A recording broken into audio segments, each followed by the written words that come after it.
Tot comença en un viatge. Lugo, el protagonista del llibre, està sentat en la plaça Setge. Es dirigeix a una nova ciutat. Allà començarà un curs d'estiu estudiantil. La conseqüència d'aquest regal és pel fet de ser guarnidor pel concurs de la ràdio. En aquest viatge coneixerà nens i nenes d'altres països europeus. Aquests s'anomenen Clara, Henry, Gabriela i en Franz. Lugo viurà aquells dies en una residència, prop d'un far. Un dia decideix visitar-lo i en un moment donat veu a una noia que seguidament li donarà un paper.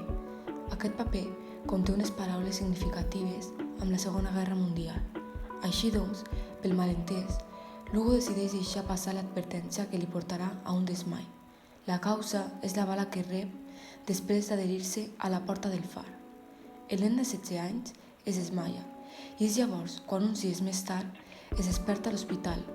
Allà, l'infermera li fa saber el que ha succeït, li explicarà el que ha passat i en aquell mateix moment és quan se n'adona que segueix encara amb el paper rebut. Juntament amb la colla d'amics l'obrirà, descobriran la tomba de la noia. Té a veure amb els fets que en un principi van passar amb la Segona Guerra Mundial. El nom també ho podran saber, i és que el temps és conseqüent i Lugo té ja les capacitats i les eines per poder fer saber el que ha passat.